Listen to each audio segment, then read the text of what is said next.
الحمد لله حمدا كثيرا كما أمر.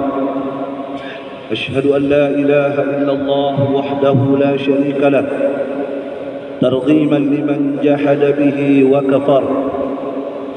وأشهد أن محمدا عبده ورسوله سيد الأنبياء والبشر صلى الله عليه وعلى آله وأصحابه وسلم تسليما كثيرا. أما بعد، فيا عباد الله، أوصيكم وإياي بتقوى الله. قال الله جل وعلا في كتابه الكريم: يا أيها الذين آمنوا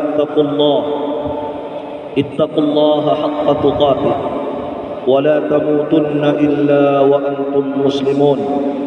وقال نبينا عليه الصلاة والسلام: اتقوا الله حيثما كنت وأتبعوا السيئة الحسنة تمحها وخالق الناس بخلق حسن.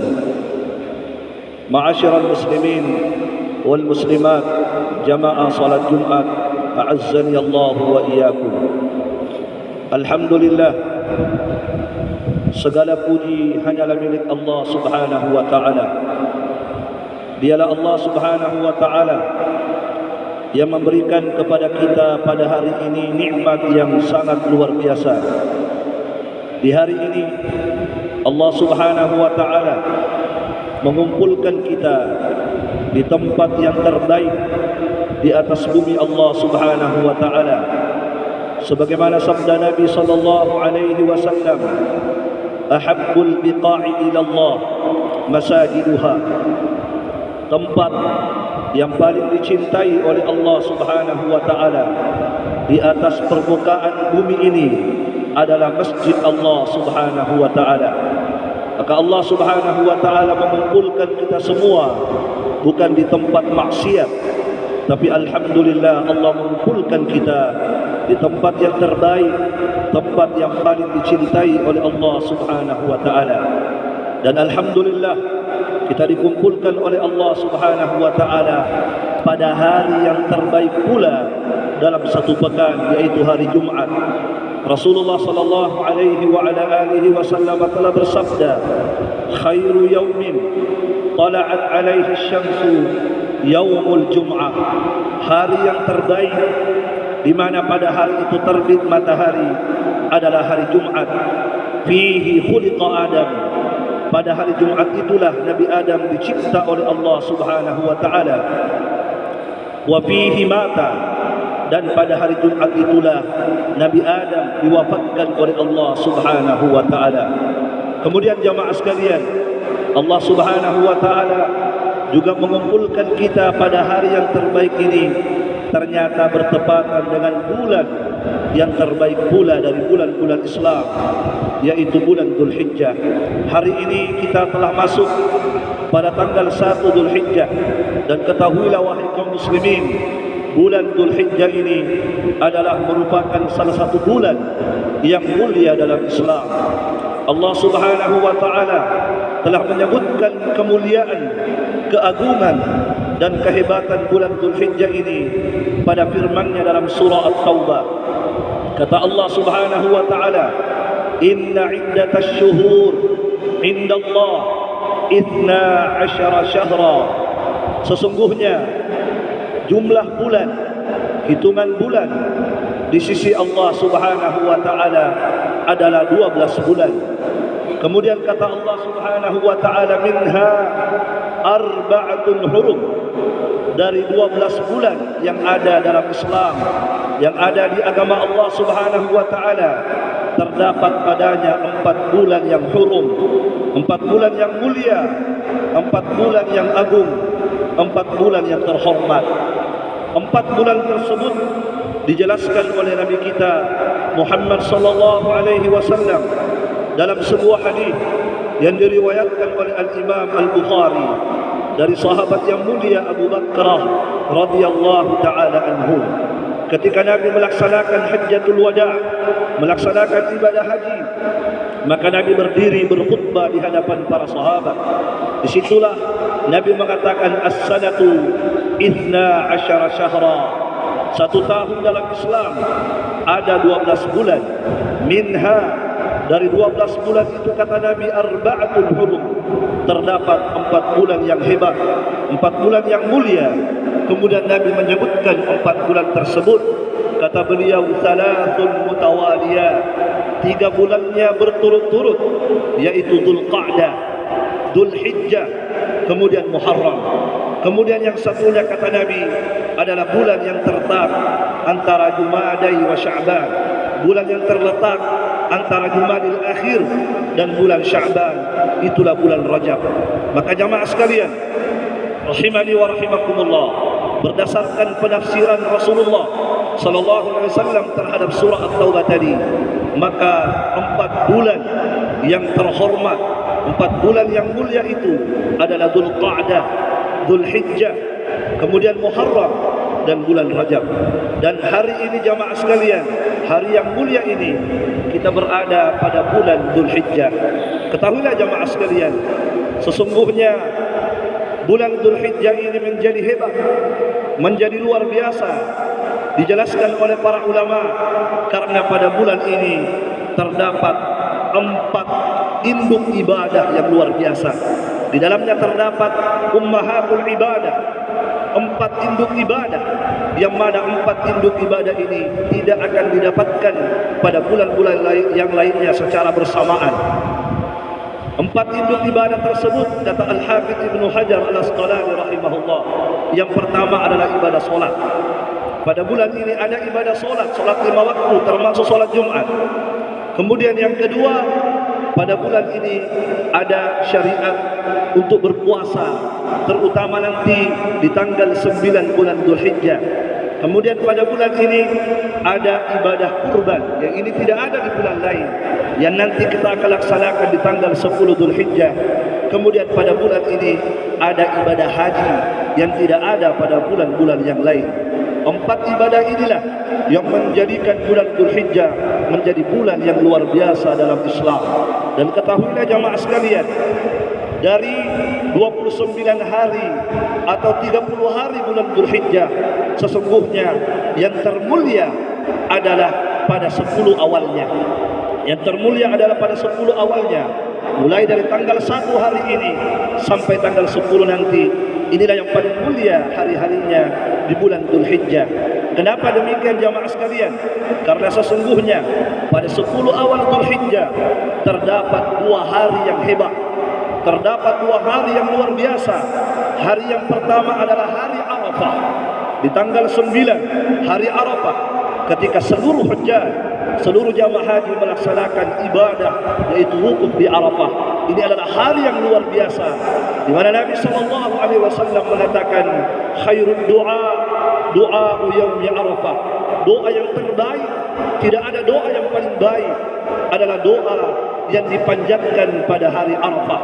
Dan Rasulullah SAW menyebutkan dalam hadis, ma min abdin akthar min ayyu'tika Allahu 'abdahu minan nar min yaumi Arafah. Tidak ada hari, kata Nabi SAW, di mana pada hari itu lebih banyak hamba-hambanya yang dibebaskan oleh Allah Subhanahu wa taala dari api neraka kecuali pada hari Arafah.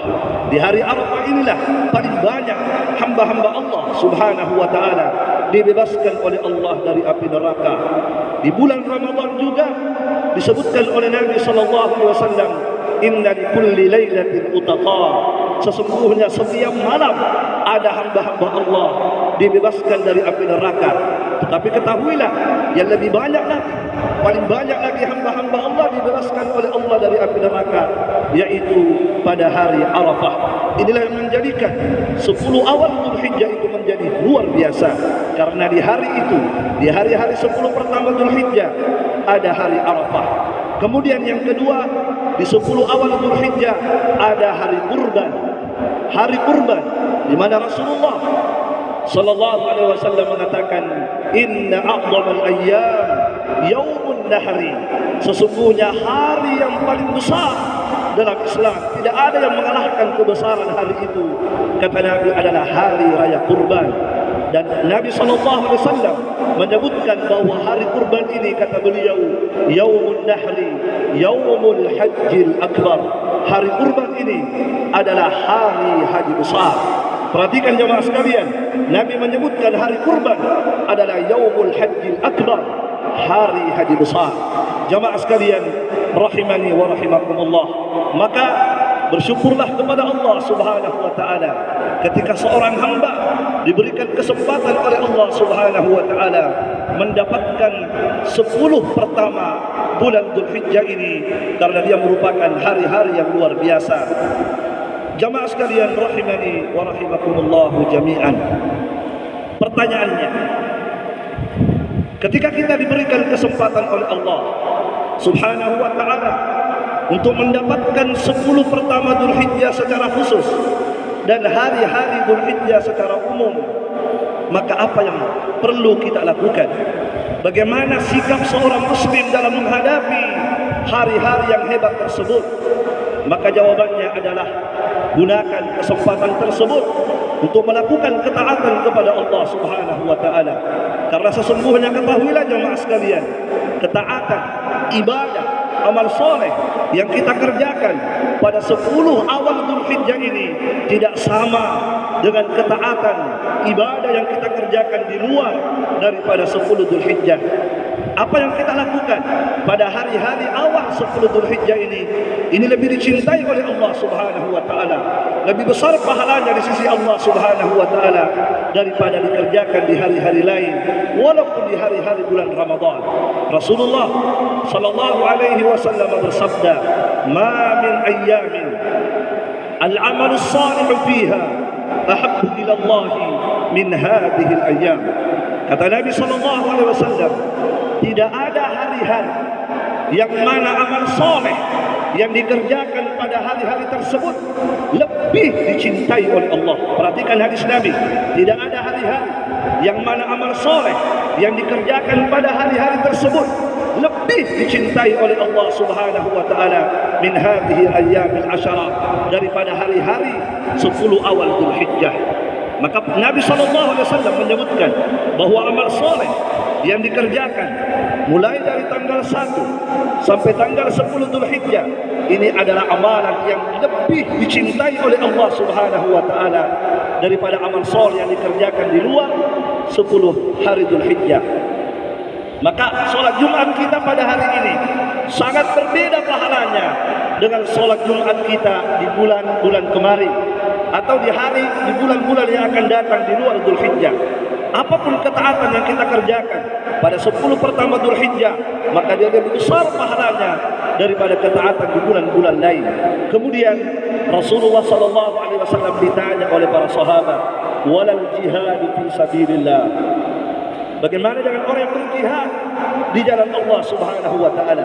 Orang yang mengerjakan jihad, orang yang berangkat berjihad, berperang di jalan Allah Subhanahu wa taala, apakah juga kalah dengan mereka-mereka yang beramal soleh pada 10 pertama Dzulhijjah? Maka apa jawaban Nabi? Iya, walal jihadu fi sabilillah.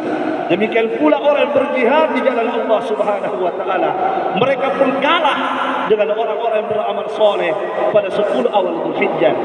Kemudian kata Nabi, illa rajulan kharaja bi nafsihi wa malihi wa lam yarji' min dzalika bi syai'in.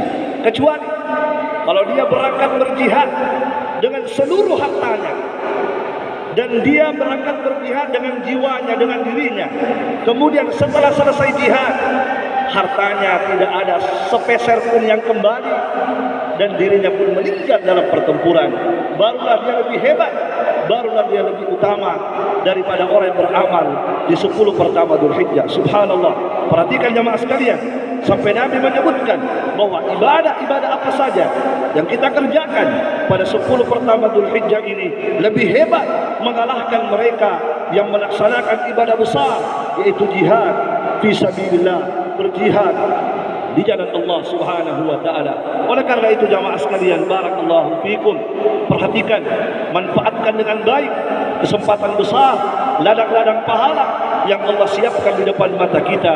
Dan ketahuilah jamaah sekalian, seorang yang beriman, tanda orang yang beriman itu, kata Nabi sallallahu alaihi wasallam dalam hadis, man sarratuhu hasanatuhu wa sa'atuhu sayyi'atuhu fa huwa mu'min. Siapa yang bahagia dengan kebaikan, berbahagia ketika di depannya ada kebaikan, wa sa'atuhu sayyi'atuhu, dan merasa resah, merasa gelisah ketika berbuat maksiat kepada Allah Subhanahu wa taala. Apa kata Nabi? Itulah orang yang beriman. Itulah orang yang beriman.